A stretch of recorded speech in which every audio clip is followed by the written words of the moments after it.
everyone, how are you all? I hope you all are doing good and welcome back again to our channel in the Strangers.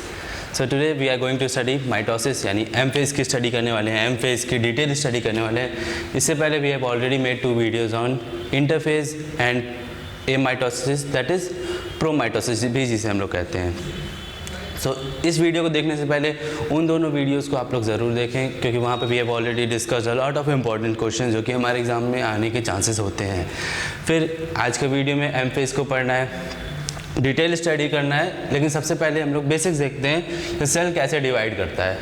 Interface पढ़ लिया हमने, अब हमें देखना है cell कैसे डिवाइड करता है. इंटरफेस में सेल ने अपने आप को प्रिपेयर बस किया था कि अब डिवीजन का टाइम आएगा तो कैसे डिवाइड करना है. माइटोसिस को हम लोग एक और किस नाम से जानते हैं, इक्वेशनल डिवीजन भी बोलते हैं. बाद में देखेंगे, प्रूफ करेंगे कि इसको इक्वेशनल डिवीजन क्यों बोलते हैं. अभी इस वजह से इक्वेशनल डिवीजन बोलते हैं क्यों, क्योंकि डिवीजन से पहले यानी मदर सेल में और डिवीजन के बाद यानी जो डॉटर सेल्स बनेंगे उनके अंदर क्या होता है, क्रोमोसोम नंबर सेम होता है. इस वजह से इसको इक्वेशनल डिवीजन भी बोलते हैं. मियोसिस में क्या होता है, वहाँ पे क्रोमोसोम नंबर हाफ हो जाता है, इस वजह से उसे रिडक्शन डिवीजन बोलते हैं. बट माइटोसिस में since here chromosome number is same we call it equational division. Start करते हैं माइटोसिस. यहाँ पे हमने बस माइटोसिस का साइकिल देखना है, फेजेस देखना है. अभी उसके नाम के बारे में डिस्कस नहीं करेंगे. ऑलरेडी आप लोगों को पता होगा प्रोफेज, मेटाफेज, एनाफेज, टीलोफेज, ये सारे स्टेजेस होते हैं. बट अभी हम लोग एक प्रोग्रेसिव प्रोसेस है, since it is a progressive process, हम लोग भी बस इसे एक कंटिन्यूस प्रोसेस की तरह देखेंगे. अभी हमें सेल के बारे में कोई भी नाम पता नहीं है कि ये कौन सा स्टेज चल रहा है. इंटरफेज के बारे में पता है क्योंकि इंटरफेज हम लोगों ने पहले पढ़ रखा है. देखते हैं इंटरफेज में क्या हुआ था. इंटरफेज में सेल ने अपने आप को प्रिपेयर कर रखा था सेल डिवीजन के लिए. इंटरफेज ने सेल ने अपने आप को प्रिपेयर कर रखा था सेल डिवीजन के लिए. कुछ इस तरह के इवेंट्स थे. सेल के अंदर क्या था, न्यूक्लियर एनवलप था. न्यूक्लियर एनवलप क्या करता है, न्यूक्लियोप्लाज्म को सराउंड करता है. देन न्यूक्लियस के अंदर क्या था, न्यूक्लियस के अंदर हमारे क्रोमैटिन मटेरियल्स थे, यानी जेनेटिक मटेरियल जो कि हमारा डीएनए था वो किस फॉर्म में है, क्रोमैटिन मटेरियल यानी क्रोमैटिन थ्रेड के फॉर्म में स्कैटर्ड है, यानी टैंगल्ड है, उलझे हुए फॉर्म में ये सेल्स के अंदर प्रेजेंट था. इंटरफेज के अंदर याद होगा इंटरफेज में एक और चीज़ हुआ था, एक इवेंट हुआ था इंटरफेज के एस फेज में. वहाँ पे सेंट्रियोल हमारा डुप्लीकेट हुआ था, यानी एक सेंट्रियोल से 2 सेंट्रियोल बन गए. तो इस स्ट्रक्चर को भी हम लोग यहाँ देख लेते हैं.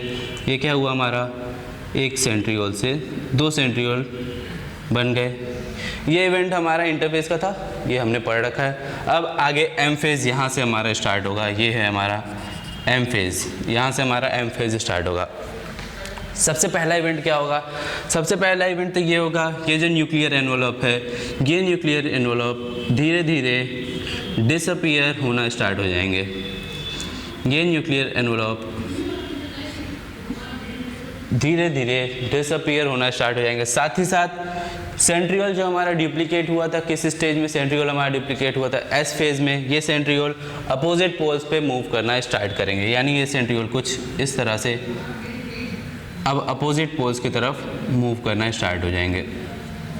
न्यूक्लियर एनवलप डिसअपीयर होना स्टार्ट ही हुआ है यहाँ पे, क्योंकि ये प्रोग्रेसिव प्रोसेस है, धीरे धीरे धीरे धीरे डिसअपीयर होगा. न्यूक्लियर एनवलप डिसअपीयर होने के साथ साथ यहाँ पे क्या हो रहा है, जो हमारा क्रोमैटिन मटेरियल था उसके अंदर अब कंडेंसेशन स्टार्ट होगा. क्रोमैटिन मटेरियल के अंदर क्या होगा, कंडेंसेशन स्टार्ट होगा.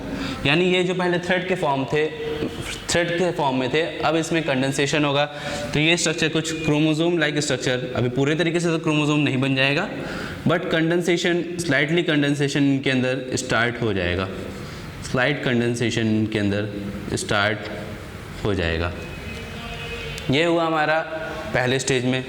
नेक्स्ट स्टेज, ये जब और आगे पहुंचेगा तब क्या होगा, न्यूक्लियर एनवलप ऑलमोस्ट डिसअपीयर हो चुके होंगे, धीरे धीरे डिसअपीयर होंगे. साथ ही साथ सेंट्रियोल्स भी अपोजिट पोल्स पे पहुंच चुके हैं. सेंट्रियोल से क्या रिलीज होता है, हमने पढ़ा सेंट्रियोल से स्पिंडल फाइबर्स रिलीज होते हैं. स्पिंडल फाइबर्स क्या कराते हैं, वो क्रोमोसोम से अटैच होकर क्रोमोसोम को सेपरेशन कराएंगे. स्पिंडल फाइबर्स रिलीज होना स्टार्ट हो गए हैं सेंट्रियोल से. साथ ही साथ अब ये कंडेंसेशन काफ़ी हद तक पूरा हो चुका है. ये कंडेंसेशन जो क्रोमैटिन मटेरियल का था काफ़ी हद तक ये कंप्लीट हो चुका है. देन ये हमारा सेकेंड स्टेज आया. अब आएगा हमारा थर्ड स्टेप. अब न्यूक्लियर एनवलप पूरे तरीके से डिसअपीयर हो गया।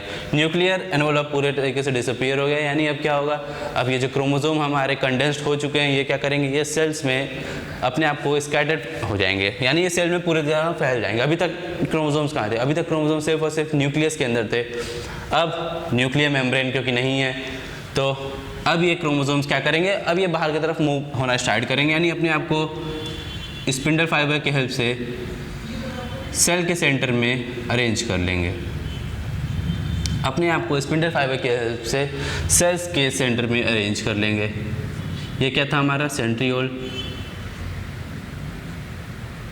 सेंट्रियोल से क्या आया, spindle fibres. Spindle fibres, spindle fibre ने क्या करा है, क्रोमोसोम्स को सेल के सेंटर में अरेंज करा है, जिसे हम लोग बोलते हैं इक्वेटोरियल प्लेट या बोलते हैं मेटाफेज प्लेट भी बोलते हैं इसे। जब हम लोग सारे फेज को अलग अलग पढ़ेंगे तो हम लोग देखेंगे क्या होता है। बट यहाँ पे क्या हुआ, नेक्स्ट स्टेज में आया, सेल्स में क्रोमोसोम्स अरेंज हो गए। फिर अगले स्टेप में क्या होगा, अब क्रोमोसोम का सेपरेशन होना ज़रूरी है। क्यों, ये जो क्रोमोसोम थे ये तो एस फेज में रेप्लिकेट होके आए थे, यानी पहला क्रोमोसोम कुछ इसी तरह होता, अगर एस फेज में क्रोमोसोम का रेप्लिकेशन नहीं होता, डीएनए का रेप्लिकेशन नहीं होता। अब ये क्रोमोसोम किस फॉर्म में है, इस फॉर्म में है, यानी ये जो इसका है, इसका अदर हाफ क्या है, सेम इसका रेप्लिका है। तो अब क्या होगा, नेक्स्ट स्टेज में इस क्रोमोसोम्स को, इन क्रोमोसोम को क्या होना होगा, डिटैच होना होगा, यानी क्रोमोसोम अभी कुछ इस फॉर्म में है, अभी क्या होगा, डिटैच होंगे। नेक्स्ट स्टेज में यानी स्पिंडल फाइबर ने इन्हें क्या किया, पुल किया। स्पिंडल फाइबर ने पुल किया तो ये कुछ इस तरह से डिटैच हो गए। ये क्रोमोसोम्स कुछ इस तरह से डिटैच हो गए, इनका हाफ पार्ट एक पोल पे गया, सेकंड हाफ सेकंड पोल पे गया।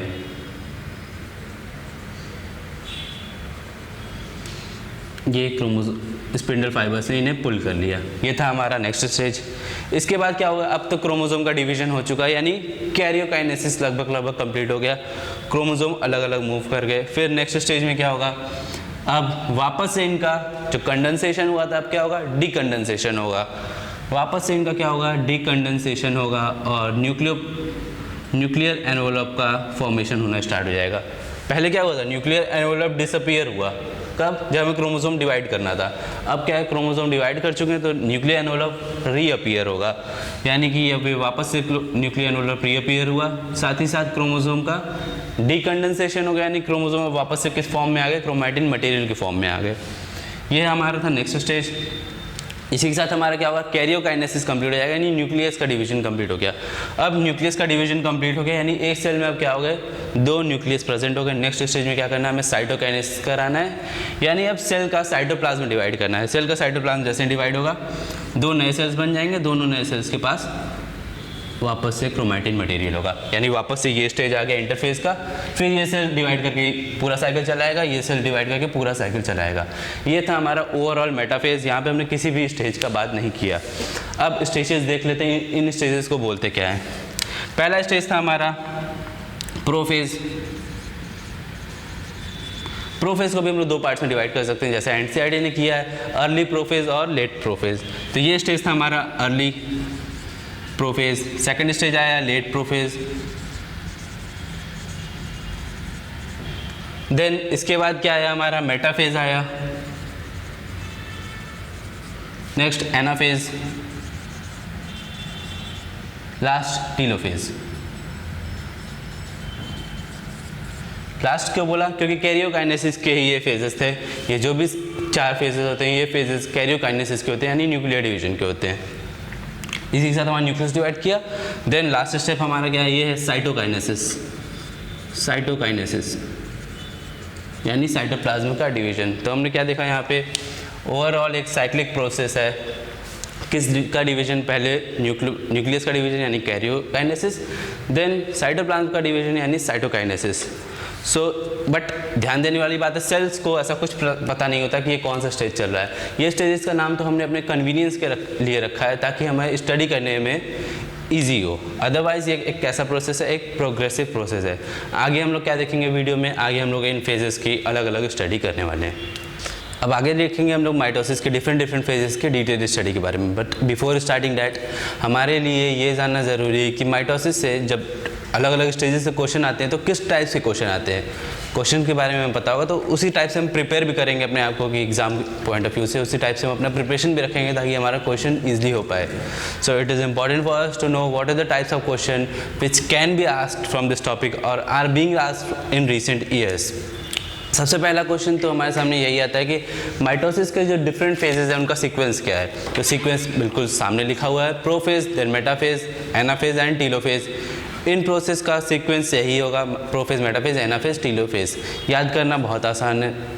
देन अगला टाइप का क्वेश्चन क्या आता है, अगला टाइप का क्वेश्चन आता है हमारे सामने कि डायग्राम्स बेस्ड क्वेश्चन भी आते हैं यहाँ पे। यानी कि एग्ज़ाम में क्या कर लेगा, कोई एक डायग्राम दे देगा, अलग अलग स्टेजेस के डायग्राम मैंने यहाँ बनाए हुए हैं, साथ ही साथ एनसीईआरटी आपके लोगों के सामने होगा, वहाँ पे और क्लियर डायग्राम दिया हुआ है। तो एग्ज़ाम में ऐसे क्वेश्चंस भी देखे गए हैं कि डायग्राम दे देता है, फिर 4 ऑप्शन उसमें से रिकॉग्नाइज करना होता है कि कौन सा स्टेज यहाँ शो हो रहा है। तो डायग्राम की स्टडी भी अच्छे से करना है। नेक्स्ट टाइप का क्वेश्चन, इन फेजेस में से कौन सा सबसे लॉन्गेस्ट फेज़ है, कौन सा स्मॉलेस्ट फेज़ है, ये सारी चीज़ें देखनी है हमें। और क्वेश्चन आता है कि फेजेस में किसी फेज़ का कुछ अलग नाम भी होता है, जैसे टीलोफेज को हम लोग रिवर्स प्रोफेज ही बोलते हैं, ऐसा क्यों बोलते हैं, ये सारी चीज़ें हमने ध्यान रखनी है। और फिर हमें डिटेल स्टडीज़ का इसलिए इम्पॉर्टेंट है क्योंकि जब हमें क्लियर कट डिफरेंस पता होगा चारों फेजेस के बीच में, चारों फेजेस के बीच में हमें क्लियर कट डिफरेंस पता होगा, तभी हम अपना क्वेश्चन अच्छे से कर पाएंगे। हमारे क्वेश्चंस गलत होने के चांस वहाँ पे नहीं रहेंगे अगर हमें क्लियर कट डिफरेंसेस पता होंगे। स्टार्ट करते हैं हम लोग प्रोफेज से, which is first stage of mitosis. काफ़ी सिंपल सा प्रोसेस है। जो इवेंट्स होते हैं यहाँ पे काफ़ी ज़्यादा इवेंट होते हैं, बट सिंपल स्टेप्स होते हैं। इसी वजह से प्रोफेज में इतने ज़्यादा इवेंट होते हैं, इसी वजह से ये हमारा क्या है, longest phase of mitosis. Mitosis का सबसे लॉन्गेस्ट फेज भी हमारा कौन सा होता है, प्रोफेज ही होता है। तो प्रोफेज हमारा क्या है, लॉन्गेस्ट स्टेज है माइटोसिस का। प्रोफेज हमारा क्या है, लॉन्गेस्ट स्टेज है माइटोसिस का।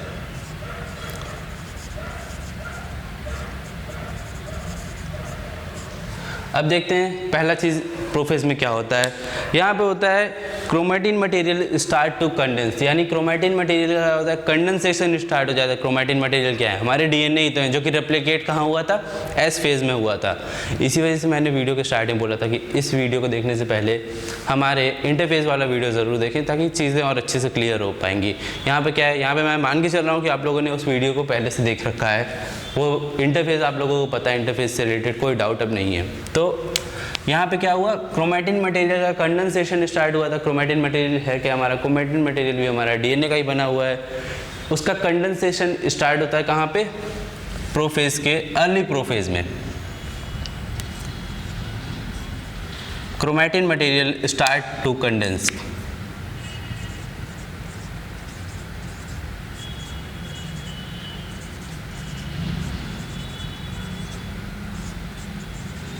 Start to condense. Chromatin material start to condense and form.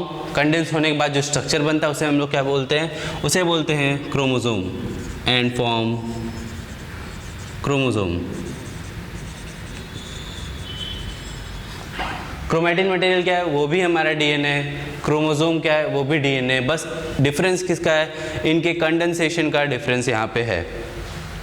फिर हमारे सामने क्वेश्चन आता है कि क्रोमेटिन मटेरियल पहले कैसा था, पहले टैंगल्ड था यानी स्कैटर्ड था, ओपन फॉर्म में था। अब क्या हो गया ये, अब इसका कंडेंसेशन हो गया यानी कंडेंस फॉर्म में आ गया। क्वेश्चन आता है कि क्रोमेटिन मटेरियल को कंडेंस करने की ज़रूरत क्या पड़ी, या क्रोमेटिन मटेरियल पहले क्यों स्कैटर्ड फॉर्म में था। डीएनए का काम क्या है, डीएनए का काम है प्रोटीन बनाना। कैसे बनता है, डीएनए से आरएनए बनता है यानी ट्रांसक्रिप्शन, आरएनए से प्रोटीन बनता है यानी ट्रांसलेशन। 12th में हमने पढ़ा है मॉलिक्यूलर बेसिस ऑफ इनहेरिटेंस में ट्रांसक्रिप्शन एंड ट्रांसलेशन।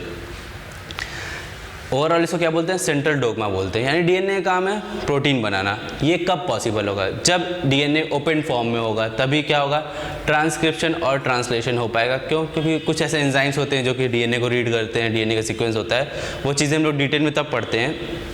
बट ये प्रोटीन सिंथेसिस कब हो पाएगा, सेंट्रल डोग्मा कब होगा, जब डीएनए ओपन फॉर्म में होगा। इसी वजह से डीएनए पहले टैंगल फॉर्म में था, बट अब क्या है, इसके डिवीजन का टाइम आ गया। इस वजह से इसे कैसा क्या दिया गया, कॉम्पैक्ट कर दिया गया यानी कंडेंसेशन कर दिया गया, यानी डीएनए अब किस फॉर्म में आने लगा, धीरे धीरे क्रोमोसोम के फॉर्म में आने लगा। तो यही रीज़न था, पहले डीएनए कैसा था, स्कैटर्ड फॉर्म में था, अब कैसा है, एक कंडेंस फॉर्म में है। साथ ही साथ यहाँ पे क्या होता है, मेटाबॉलिज्म सेल का धीरे धीरे डिक्रीज होने लगता है, यानी प्रोफेज में क्या होता है, सेल का मेटाबॉलिज्म डिक्रीज होने लगता है। याद होगा सेल का मेटाबॉलिज्म इंटरफेज में बहुत ज़्यादा बढ़ चुका था, जब सेल अपने आप को प्रिपेयर कर रहा था डिवीजन के लिए। इंटरफेज के किस स्टेज में मैक्सिमम ग्रोथ है, ये सब चीज़ें देखते हैं हम लोग, वो हुआ था इंटरफेज के G1 स्टेज में। बट वापस से अब जब सेल को डिवाइड करने का टाइम आ गया, तो अब सेल क्या करेगा, अपने मेटाबॉलिज्म को स्लो कर देगा। सेकेंड पॉइंट क्या है, metabolism of cell decreases.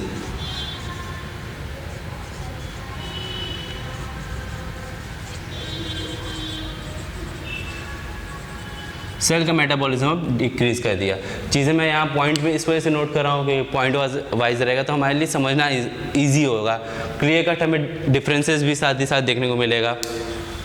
In fact I से कि आप लोग भी चीज़ों को साथ साथ नोट करते चलें। फिर नेक्स्ट स्टेप में क्या है, यानी माइटोसिस के प्रोफेज में ही नेक्स्ट स्टेप में क्या हो रहा है, सेंट्रियोल क्या कर रहा है, अपोजिट पोल्स पे मूव करने लगा। ये सेंट्रियोल हमारा डिवाइड कब किया था, सेंट्रियोल एस फेज में डिवाइड किया था। अब सेंट्रियोल अपोजिट पोल्स पे मूव करना स्टार्ट हो गया। Centriole moves to opposite pole. ये था हमारा प्रोफेज में से ही रिलेटेड नेक्स्ट पॉइंट क्या था, सेंट्रियोल अब अपोजिट पोल्स पे मूव करना स्टार्ट होने लगता है। सेंट्रियोल डिवाइड कब किया था, हमारा एस फेज में डिवाइड किया था। फिर एस्ट्रल रे का फॉर्मेशन होता है। एस्टर यानी star shaped, something which is related to star, जैसे एस्ट्रोलॉजी। इसी तरह एस्ट्रल रे का फॉर्मेशन होता है। एस्ट्रल रे क्या है, एस्ट्रल रे कुछ नहीं है, ये जो सेंट्रियोल्स है इनके अराउंड प्रोटीन्स का जिलेशन यानी प्रोटीन्स का एक्यूमुलेशन होना स्टार्ट होने लगता है। इसी वजह से एक ऐसा शेप बन जाता है, स्टार शेप्ड स्ट्रक्चर बन जाता है। याद होगा सेंट्रियोल सिर्फ और सिर्फ एनिमल्स में पाया जाता है, इसलिए एनिमल्स में जो डिवीजन होता है उसे बोलते हैं एस्ट्रल माइटोसिस। क्यों, क्योंकि वहाँ पे सेंट्रियोल के अराउंड क्या हो रहा है, जिलेशन हो रहा है, किसका, ट्यूबुलिन प्रोटीन का, जो कि स्पिंडल फॉर्मेशन कराता है, स्पिंडल फाइबर का फॉर्मेशन कराता है। इसलिए एनिमल्स में क्या बोलते हैं, एस्ट्रल माइटोसिस। एस्ट्रल माइटोसिस क्यों, क्योंकि स्टार शेप्ड स्ट्रक्चर बनता है सेंट्रियोल के अराउंड, किसकी वजह से, प्रोटीन का जिलेशन होने की वजह से, यानी प्रोटीन का एक्यूमुलेशन होने की वजह से। प्लांट्स में क्या बोलते हैं, प्लांट्स में सेंट्रियोल्स तो प्रेजेंट होते नहीं है, हमने सेल बायोलॉजी में पढ़ा है। तो ये कैसा होता है, an astral mitosis. An astral mitosis ये क्या हमें दिख गया, एनिमल सेल और प्लांट सेल में एक बेसिक डिफरेंस भी दिख गया कि यहाँ पे डिवीजन का नाम क्या क्या है। देन इस स्टेज को बोलते हैं स्प्रिम स्टेज या बॉल ऑफ वूल, यानी प्रोफेज को ही हम लोग बोलते हैं स्प्रिम स्टेज या बॉल ऑफ वूल। एग्जाम में आया हो क्वेश्चन है ये।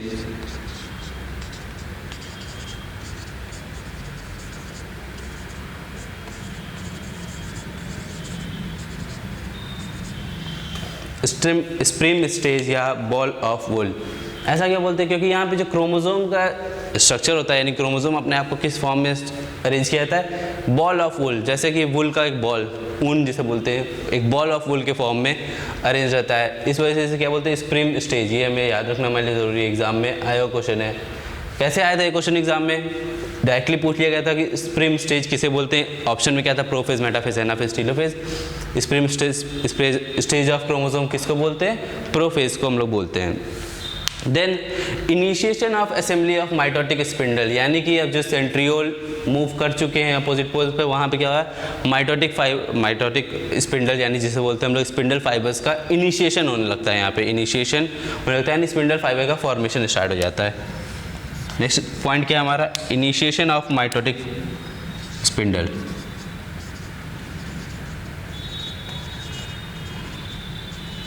Mitotic spindle,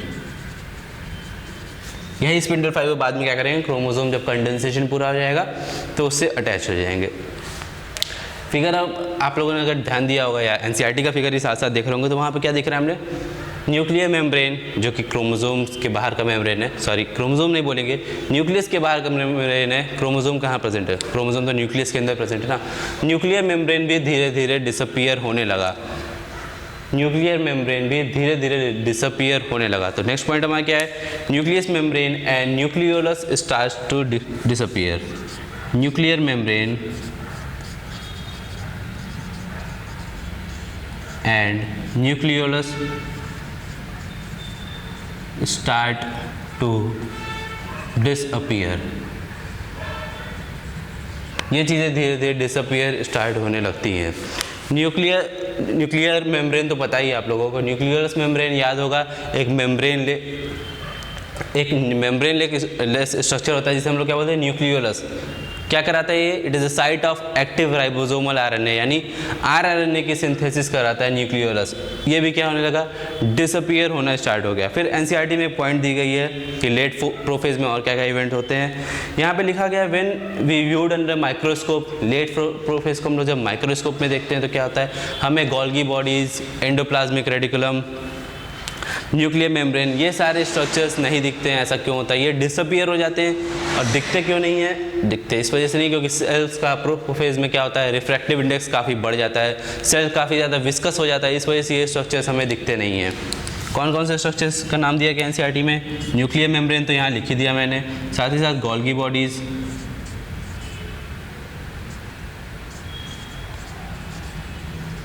and endoplasmic reticulum disappear. ये क्या था, हमारा प्रोफेज कंप्लीट हो गया। प्रोफेज में क्या क्या इवेंट्स हुए, कंडेंसेशन स्टार्ट हुआ, न्यूक्लियर मेम्ब्रेन हटना स्टार्ट हुआ। एनिमल में एस्ट्रल माइटोसिस, प्लांट्स में एनेस्ट्रल माइटोसिस, स्प्रिम स्टेज बोलते हैं या बॉल ऑफ वुल स्टेज बोलते हैं इसे। साथ ही साथ क्या हुआ, हमारा एंडोप्लाज्मिक गोल्गी बॉडीज़, ये सारे स्ट्रक्चर्स क्या हो गए, डिसअपियर हो गए। न्यूक्लियोलस क्या हो गया, डिसअपियर हो गए। इसी के साथ हमारा प्रोफेज कंप्लीट हुआ। नेक्स्ट स्टेज क्या आएगा, नेक्स्ट आएगा हमारा सेकंड स्टेज जिसे हम लोग बोलते हैं मेटाफेज। प्रोफेज के बारे में याद रखना हमें कि ये लॉन्गेस्ट स्टेज था। प्रोफेज के बाद में क्या रखना है, ये लॉन्गेस्ट स्टेज था माइटोसिस का। देन नेक्स्ट आता है हमारा मेटाफेज। मेटाफेज का डायग्राम यहाँ पे दिया हुआ है। एनसीईआरटी में डायग्राम दो पार्ट्स में दिया गया है। पहला डायग्राम है ट्रांजिशन टू मेटाफेज, यानी मेटाफेज की तरफ से लोग मूव कर रहा है। फिर सेकंड डायग्राम दिया गया है मेटाफेज, एक्चुअली जब मेटाफेज स्टेज में है तो पहले स्टेज में कुछ स्पिंडल फाइबर क्या करने लगे, आके अटैच होने लगे क्रोमोसोम से। फिर यही स्पिंडल फाइबर क्रोमोसोम को एक प्लेट पे यानी ये सेल के सेंटर में अरेंज करा देते हैं। यानी ऐसे कुछ डायग्राम दिख रहा है, एनसीईआरटी में भी साथ साथ देख रहे हैं हम लोग। एनसीईआरटी में भी ऐसे कुछ डायग्राम दिया गया कि स्पिंडल फाइबर से क्या अटैच होने लगे, क्रोमोसोम या कि स्पिंडल फाइबर अटैच होने लगे। फिर नेक्स्ट स्टेप में क्रोमोसोम सेल्स के सेंटर में अरेंज्ड है। ये हो गया हमारा मेटाफेज। पहला था transition to metaphase, then metaphase. Metaphase में क्या क्या इवेंट्स होते हैं, न्यूक्लियर एनवेलप, न्यूक्लियस का जो एनवेलप था पूरे तरीके से डिसअपियर हो चुका है। यहाँ पे धीरे धीरे डिसअपियर होना स्टार्ट हुआ था। यहाँ पे न्यूक्लियस एनवेलप क्या है, पूरे तरीके से डिसअपियर हो गया। न्यूक्लियस एनवेलप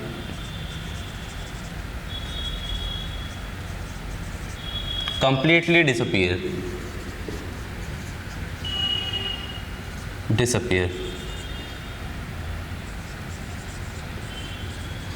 न्यूक्लियर एनवेलप अब पूरे तरीके से डिसअपियर हो गया। मतलब कि क्रोमोसोम अब क्या होंगे, क्रोमोसोम पहले तो न्यूक्लियर एनवेलप होने की वजह से सिर्फ और सिर्फ न्यूक्लियस के अंदर प्रेजेंट थे। अब क्या होंगे, क्रोमोसोम स्कैटर्ड हो जाएंगे, यानी पूरे सेल्स में फैल जाएंगे। फिर condensation of chromosome is complete, यानी कि क्रोमोसोम का जो कंडेंसेशन हो रहा था, कंडेंसेशन एक्चुअली में हो किसका रहा था, क्रोमैटिन मटेरियल का कंडेंस होकर वो बनाता क्या है, क्रोमोसोम। ये कंडेंसेशन प्रोसेस जो प्रोफेज में स्टार्ट हुआ था, मेटाफेज आते आते ये condensation of chromosome is completed. Condensation of chromosome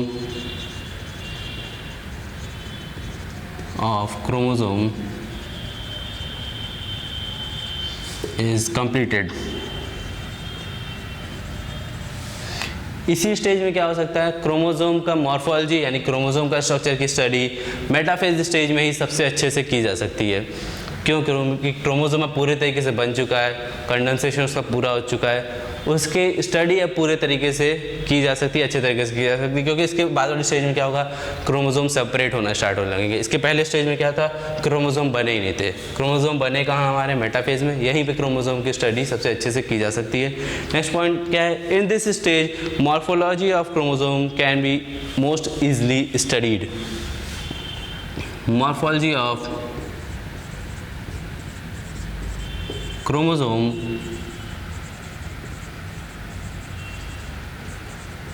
can be easily studied. Chromosome की मॉर्फोलॉजी यहाँ पे हम लोग आसानी से कर सकते हैं। स्ट्रक्चर देखते हैं क्रोमोसोम का कैसा होता है, यानी क्रोमोसोम अब कुछ इस फॉर्म में आ गया। पहले क्रोमोसोम कैसा था, टैंगल्ड था, उलझा हुआ था हमारा क्रोमेटिन मटेरियल। अब कैसा हो गया, ये एक स्ट्रक्चर एक्स शेप्ड स्ट्रक्चर के फॉर्म में आ गया, जिसके सेंटर में क्या होता है, सेंट्रोमियर होता है। सेंटर वाले स्ट्रक्चर को क्या बोलते हैं हम लोग, जिससे दो क्रोमैटिड्स आगे अटैच हुए, उसे क्या बोलते हैं, सेंट्रोमियर। सेंट्रोमियर याद होगा, सेंट्रोमियर के पोजीशन पे हम लोग क्रोमोसोम को 4 टाइप्स में डिवाइड करते हैं, एक्रोसेंट्रिक, मेटासेंट्रिक, सब मेटासेंट्रिक एंड टीलोसेंट्रिक। वो चीज़ें हम लोग सेल बायोलॉजी में पढ़ चुके हैं। ये क्या था, हमारा सेंट्रोमियर था।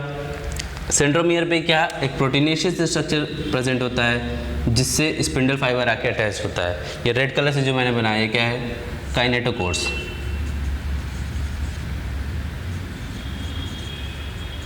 काइनेटोकोर्स पे क्या आगे अटैच हुए, हमारे स्पिंडल फाइबर्स अटैच हुए हैं। काइनेटोकोर्स प्रेजेंट कहाँ है, हमारा सेंट्रोमियर पे प्रेजेंट है। ये जो स्ट्रक्चर है हमारा, ये क्या है, क्रोमैटिड। ये क्या है, क्रोमैटिड। ये क्या है, क्रोमैटिड। दोनों को साथ में क्या बोलते हैं, सिस्टर क्रोमैटिड्स।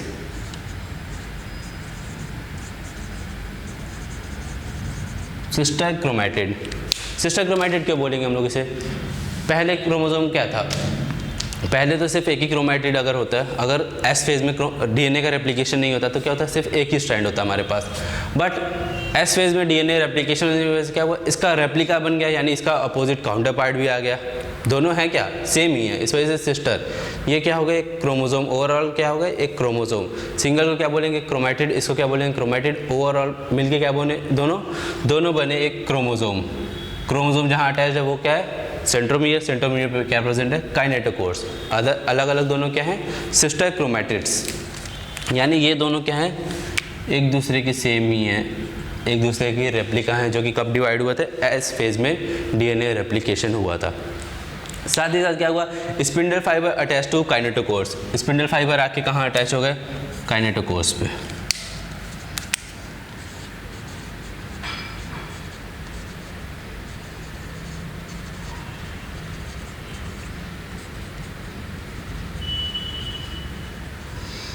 स्पिंडल फाइबर आके अटैच हो गए काइनेटोकोर्स पे। स्पिंडल फाइबर बना किसका होता है, ट्यूबुलिन प्रोटीन का। 97% लगभग उसमें ट्यूबुलिन प्रोटीन होता है, बचे हुए 3% में आरएनएज होते हैं। स्पिंडल फाइबर आके अटैच किस पे हुए, हमारे ट्यूबुलिन काइनेटोकोर्स पे। देन लास्ट स्टेप मेटाफेज से related, chromosome attach to metaphase plate. यानी क्रोमोसोम अपने आप को कहाँ अरेंज कर लेते हैं, chromosome arrange to metaphase plate, या जिसे हम लोग बोलते हैं इक्वेटोरियल प्लेट। ये क्या है, सीक्वेंस में ही तो अरेंज है सेल के सेंटर में, इसीलिए सेल के इक्वेटर पे, यानी कि ये सेंट्रल रीजन को क्या बोलते हैं हम लोग, इक्वेटर बोलते हैं। तो क्रोमोसोम भी कहाँ अटैच हुए, सेल्स के इक्वेटर पे, जिसे हम लोग बोलते हैं इक्वेटोरियल प्लेट या metaphase plate. Chromosome attach to metaphase plate. Chromosome attach to metaphase plate. Next stage, यानी इसी के साथ हमारा क्या हुआ, मेटाफेज भी कंप्लीट हो गया, प्रोफेज हो गया, मेटाफेज। मेटाफेज से इंपॉर्टेंट चीज़ें क्या थी, न्यूक्लियर एनवेलप पूरी तरह डिसअपीयर हो गया, क्रोमोसोम में क्या हो गया, कंडेंसेशन कंप्लीट हो गया, काइनेटोकोर्स से स्पिंडल फाइबर अटैच हो गए, क्रोमोसोम कहाँ हो गया, इक्वेटोरियल प्लेट पे आके अरेंज हो गया। नेक्स्ट हमें देखना है anaphase, which is shortest phase of metaphase, यानी कि anaphase which is shortest stage of mitosis. Anaphase mitosis के चारों स्टेज में सबसे कैसा है, सबसे छोटा स्टेज है, शॉर्टेस्ट स्टेज।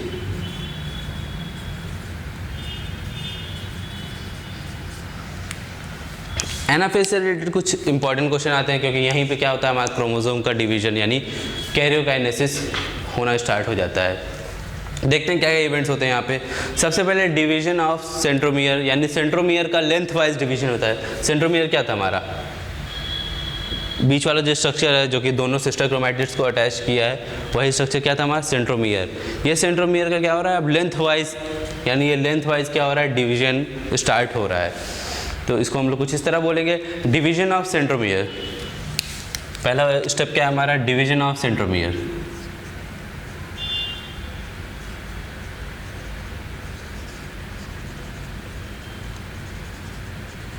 सेंट्रोमियर का डिवीजन कैसा हुआ, lengthwise. Lengthwise centromere का डिवीजन यहाँ पे स्टार्ट हुआ है। Then sister chromatids separate.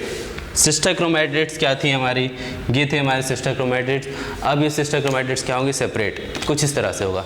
ये क्या है, सिस्टर क्रोमैटिड्स। अब लेकिन जब ये मूव करेंगे, यानी इन पे स्पिंडल फाइबर आके इधर अटैच है इसके काइनेटोकोर पे, इस पे स्पिंडल फाइबर इधर आके इसके काइनेटोकोर पे। स्पिंडल फाइबर का काम क्या है, इसको पुल करना यानी खींचना। तो ये जब खींचेंगी कहाँ से, काइनेटोकोर से, तो ये कुछ इस तरह मूव करेंगे। यानी अभी क्या था, ये इनका टेल्स था, ये जो अपर पोर्शन ये क्या है, टेल है। अपर और लोअर पोर्शन क्या है, टेल। सेंटर में क्या है, सेंट्रोमियर। अब काइनेटोकोर्स के अटैच्ड स्पिंडल फाइबर ये क्या करेंगे, इसको पुल करेंगे, कुछ ये मूवमेंट होगा। यानी अब क्या करेगा, सेंट्रोमियर या काइनेटोकोर बाहर की तरफ शेप हो जाएगा, और जो सिस्टर क्रोमैटिड्स का जो ये था हेड या टेल पोर्शन जिसे हम लोग बोलेंगे, वो अंदर की तरफ होगा। Sister chromatid separate. Next point क्या था हमारा, सिस्टर क्रोमैटिड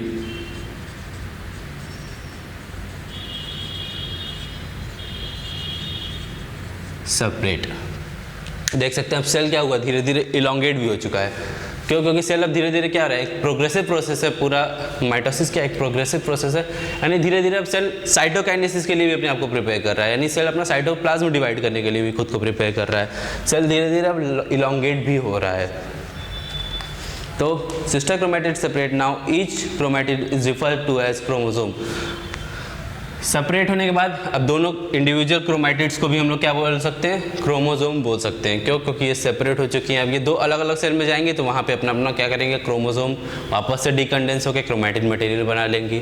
यानी sister chromatid separate. Now each chromatid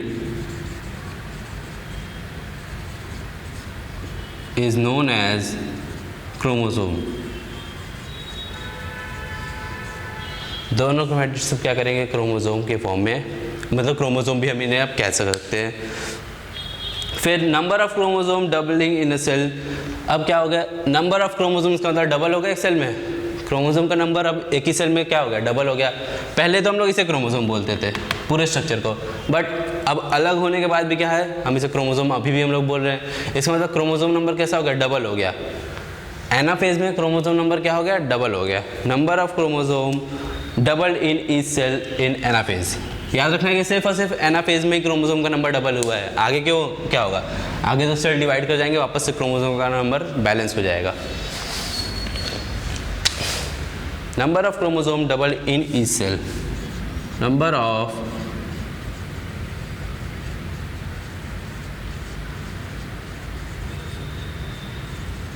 each cell.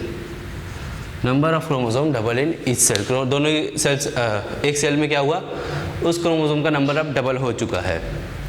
Then ये जो इवेंट था हमारा क्या था, जो स्पिंडल फाइबर खींचता है, ये क्या हो गया, pulling and pushing.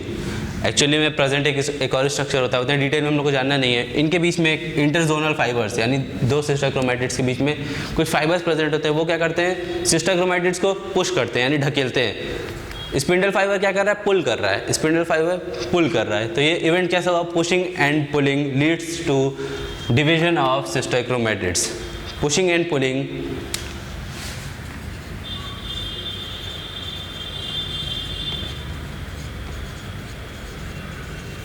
leads to separation of sister chromatids.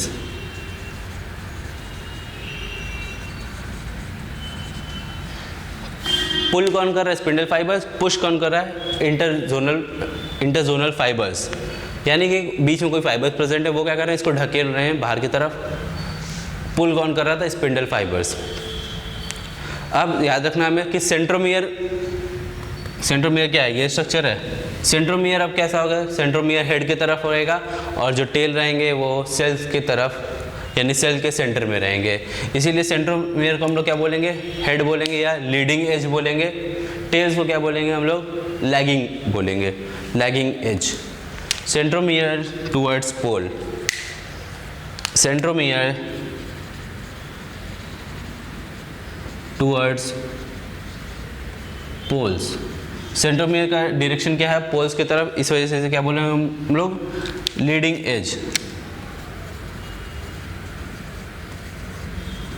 NCERT में भी दिया गया है कि शेप यानी जब एनाफेज में क्या होता है, सेंट्रोमियर बाहर की तरफ रहेंगे, उनके जो टेल्स रहेंगे वो किधर रहेंगे, अंदर की तरफ रहेंगे। Centromeres towards pole and tail towards centre. ये क्या हुआ, लैगिंग एंड।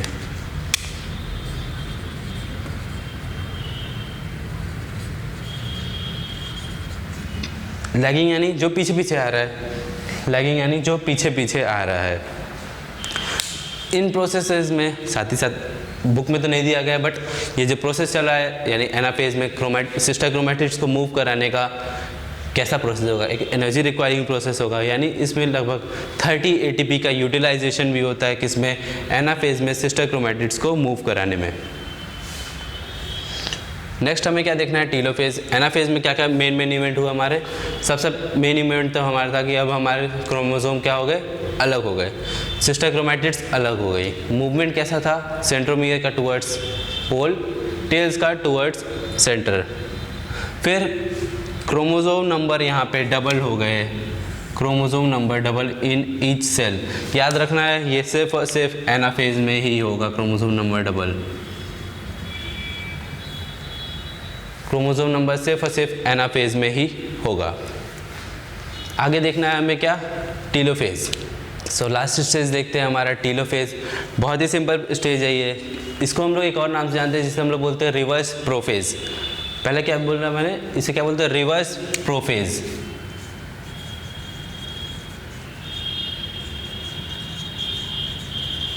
रिवर्स प्रोफेज बोलने का रीज़न इसे ये है क्योंकि प्रोफेज का ये क्या है, एग्जैक्टली अपोजिट है। प्रोफेज में यानी जो जो इवेंट्स हुए यहाँ पे क्या उसका रिवर्स होगा, उन इवेंट्स का यहाँ पे रिवर्स होगा।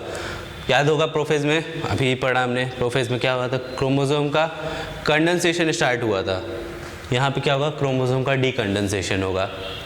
प्रोफेज का जस्ट अपोजिट, क्रोमोसोम का वहाँ क्या हुआ था, कंडेंसेशन स्टार्ट हुआ था, यहाँ पे क्या होगा, क्रोमोसोम का डीकंडेंसेशन होगा। पहला पॉइंट हमारा, chromosome lose its individuality.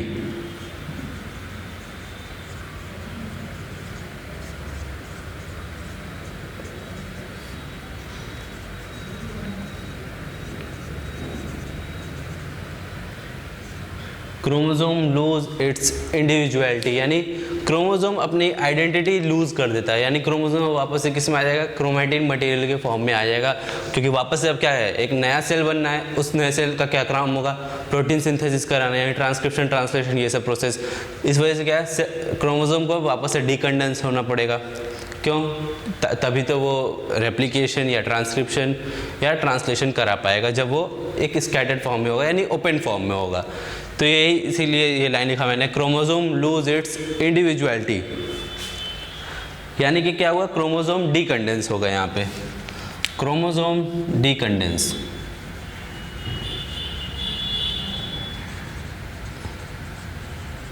Chromosome यहाँ पे क्या हो गए, डीकंडेंस हो गए। और क्या हुआ यहाँ पे, क्रोमोसोम अब किस फॉर्म में आ गया, क्रोमैटिन मटेरियल के फॉर्म में आ गया। याद रखने वाली बात है, यानी ध्यान देने वाली चीज़ है ये, क्रोमोसोम भी डीएनए का बना हुआ है, क्रोमैटिन मटेरियल भी डीएनए का बना हुआ है, बट इनके बस स्ट्रक्चर के बेसिस पे यानी इनके कंडेंसेशन के बेसिस पे इनका अलग अलग नाम रखा गया है। यानी क्रोमोसोम से क्या हो गया, क्रोमैटिन मटेरियल, ये भी डीएनए है, and chromatin material is also DNA. Next, nuclear envelope यहाँ पे क्या हुआ था, हमारा डिसअपियर होना स्टार्ट हुआ था प्रोफेज में। अब वापस से क्या होगा, since it is reverse prophase, यहाँ पे डिसअपियर हुआ था, यहाँ पे क्या होगा, रीअपियर होगा। Nuclear envelope